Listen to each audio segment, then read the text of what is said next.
A propósito de esto, Martín Tetaz de Willycom, voy a hablar por separado con ellos, aunque son amigos, se quieren y se están escuchando y son un lujo. Primera pregunta, Martín Tetaz, agradeciéndote el tiempo. La economía real, cuando vos decís derrumbe de la economía real, ¿estás hablando de lo mismo de lo que habla Piketty o estás hablando de algo diferente?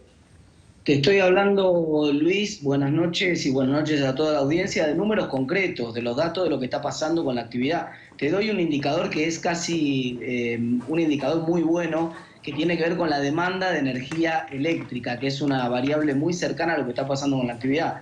Mirá, en las actividades industriales está cayendo 51%, la industria ya venía en la lona, está cayendo 51% la demanda de energía eléctrica. Bien. Con sectores como industria de la construcción cayendo 90%, industria textil 83%, entonces industria automotriz 72%, 74%. Quiero decir, hay un derrumbe total de la actividad. Los números que están tirando algunos organismos respecto a que Argentina va a una caída de 5 o 6% de PBI, se están quedando cortísimos. Es la caída de la economía más brutal que hayamos tenido en toda la historia, muy superior a lo que pasó en 2001-2002, porque además está concentrada en un trimestre. Veremos después qué queda en pie en el trimestre que viene, y esto es fundamental, lo que pase una vez que logramos salir de la cuarentena y empecemos a ver cómo, cuando baje el agua, y veamos cómo podemos recuperar la economía. Pero el meteorito que acaba de caer acaba de impactar tan fuerte que cada día de cuarentena que tenemos, Luis, se hunde 40% la actividad económica. Perdemos de cada 100 que se producían en ese día,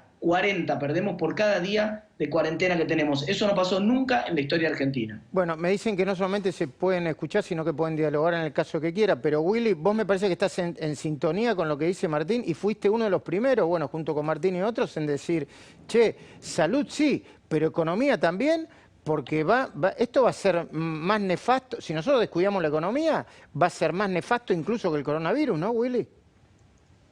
Sí, definitivamente. Un abrazo a Martín y a todos, obviamente. Buenas noches, Luis. Buenas noches. Claro, claramente, o sea, para poder cuidar la salud y para poder mantener las cuarentenas que van a venir, que tal vez son más flexibles, acá todo es tal vez, acá nadie sabe nada. Todos presumimos que eventualmente la economía se va a empezar a recuperar lentamente a partir de agosto a nivel mundial. No sabemos si va a haber una segunda ola de contagio.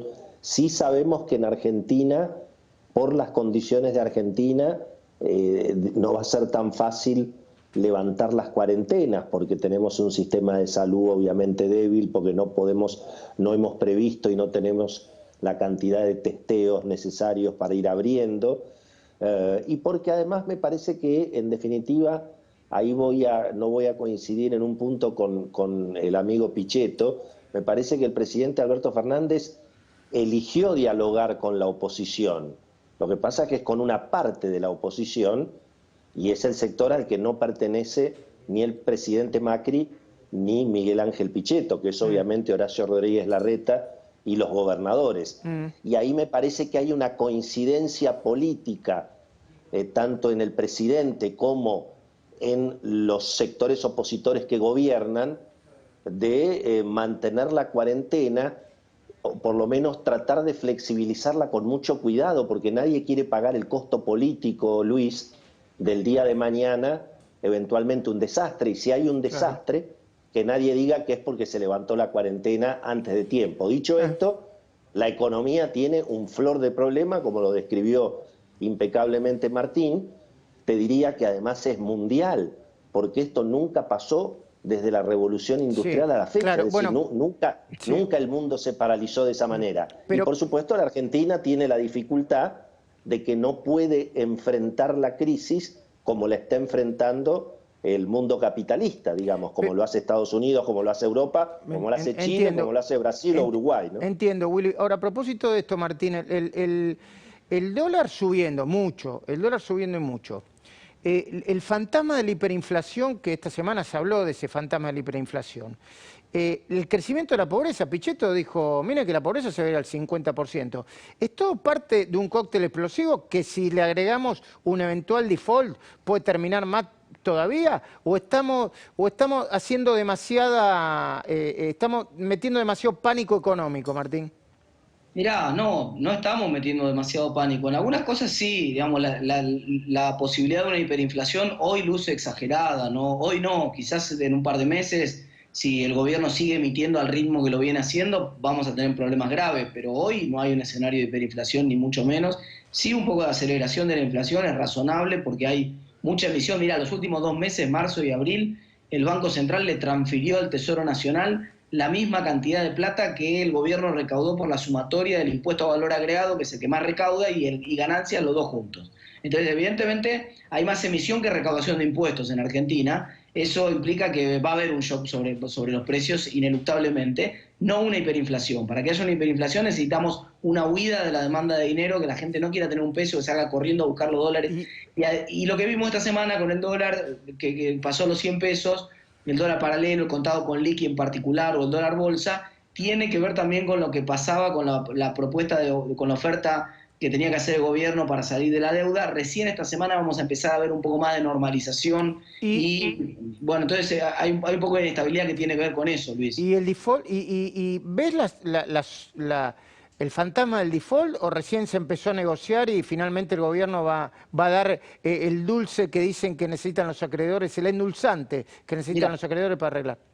Mira, la propuesta que hizo el gobierno está en sintonía con lo que el mercado esperaba. De hecho, los bonos recuperaron un poco después de la propuesta. Los bonos más cortos recuperaron un poco más. Es más conveniente para los bonos más cortos la propuesta. Y entonces el mercado más o menos estaba esperando eso. Ahora el gobierno tiene un vencimiento grande, medianamente, de 500 millones de dólares el día 22 de abril. Tiene que pagarlo sin ninguna discusión para que no haya más dudas sobre Argentina. Y es probable que tenga que ofrecer algo, por ejemplo, los intereses de este periodo de gracia de 3 años, pagárselos a los bonistas y de esa manera, de alguna manera, o compensárselo con un bono y de esa manera podría existir la posibilidad de que consiga un acuerdo. De todas maneras es muy difícil la situación de Argentina.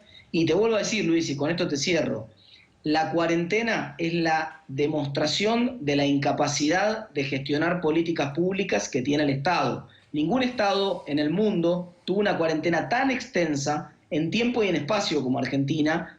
Si vos mirás de punta a punta del país, de ancho de los dos costados, en todas las actividades, salvo las pocas que están exceptuadas, y durante un tiempo demasiado largo. Entonces, esa situación tan extrema, con la curva de contagio completamente aplanada hace más de 3 semanas, que tenemos la curva de contagio aplanada, entramos en cuarentena porque teníamos temor de que desbordara el sistema de salud. Esa es la razón. Si no había riesgo de desborde del sistema de salud, no paramos el país. Claro, entiendo. Claro, pero yo ahí quisiera, ahí Luis, simplemente lo que quiero agregar, coincido, suscribo todo lo que dice Martín, pero en alguna medida el daño también en el mundo ya está hecho, en el sentido de que vamos a hacer una fantasía, vamos a suponer que se flexibilizan las cuarentenas. ¿Vos crees que va a haber gente tomando aviones, que va a haber gente yendo a los bares, que va a haber gente yendo a los comercios a comprar otra cosa que no sea comida, remedios? Es decir, me parece que el golpe, desde el punto de vista del consumo, la modalidad del consumo, los negocios que van a reabrir, concursarse o quebrar, bueno, digamos, vamos a tener, por supuesto, con una Argentina que tiene que me estoy sin emitir, tiempo, Laura. bueno, nada, tiene que emitir y no irse a la hiper, y para eso es imprescindible no ir al default. Creo que la decisión es política, es el presidente Alberto Fernández el que decide, en definitiva, si resuelve, si le ordena a su ministro acordar. No me parece que sea tan difícil, pero bueno, lo vamos a ver en los próximos 20 días, ¿no? Muy bien, Laura quiere hacer una pregunta. Dale, Laura, rápidamente, por favor. Willy, vos recién decías, el presidente cree que estamos en el 2003 y dice la economía se va a recuperar rápido, pero la verdad es que la situación se parece mucho más al 2001, por esto que estabas diciendo. Sí, bueno, por supuesto que no, de ninguna manera no estamos en el 2003. En el 2003 los precios de los commodities volaban, la Argentina justamente había resuelto su ajuste fiscal con una tremenda devaluación y sin pagar la deuda en ese momento. No tiene nada que ver con eso. Te diría que, claro, estamos en una situación, no sé si camino al 2001, pero digamos, con una recesión de 8 años y que ahora, por supuesto, se va a ver muy agravada. Ahora sí vamos a ver tierra arrasada, digamos, ¿no? Bueno, me estoy quedando sin tiempo, pero necesito los últimos segundos agradeciéndole mucho a Martín y a Willy por este esfuerzo que hacen el domingo a la noche. Una línea, ¿pudieron ver el informe de la complicación en la base de datos del ANSES y los pedidos de este subsidio, ¿no? Que se llama, que les van a otorgar el EFI se llama, ¿no? ¿Cómo se llama? Impuesto, no, IFE. El ingreso familiar el ingreso familiar de emergencia. ¿Pudieron verlo? ¿Pudiste verlo, Martín? Sí, Luis, era obvio, digamos, ya lo habíamos comentado las semanas anteriores cuando veíamos cómo les había desbordado la inscripción. El gobierno dijo que había calculado 3.600.000 personas que iban a ser beneficiarias de este programa. Terminaron anotando arriba de 11 millones, casi 12 millones de personas, y no tiene capacidad el Estado, es lo que te decía antes, no tiene capacidad el Estado de gestionar ninguna política pública porque no tiene datos. En Argentina, durante años, odiamos a los datos y no los metimos abajo de la alfombra o los distorsionamos, y el resultado es que hay 8 millones de personas en Argentina que pasan por abajo del radar, y entonces el gobierno tiene no filtra absolutamente nada, y en el medio lo que filtra lo filtra mal, así que no me sorprende en absoluto. Yo no lo quise contradecir a Pichetto porque estaba dando una opinión, ¿no? Y una información vinculada con la excelencia de la base de datos del ANSES. Yo tengo mis dudas sobre eso. No sé, vos, Willy. Bueno, me parece que en este tipo de desastre aflora la crisis del Estado, el Estado del Estado, ¿no? Y además, una gran dificultad que también me parece que tiene el presidente es esto que se dice del loteo horizontal del gabinete, en todo, sobre todo en todo el equipo económico y en general en todos los organismos.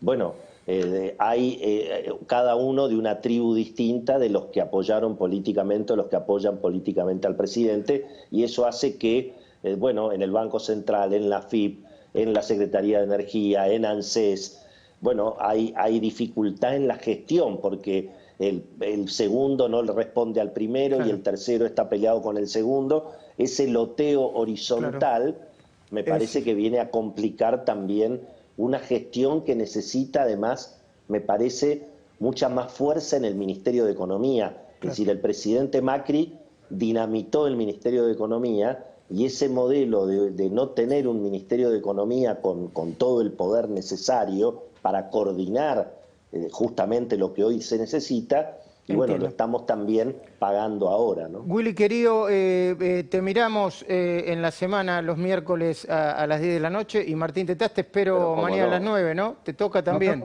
Nos vemos mañana a las 9, sí. Luis, y entramos más de lleno todavía estos temas de la deuda y de las condiciones en las que queda la economía argentina por la cuarentena. Muchísimas gracias a ambos.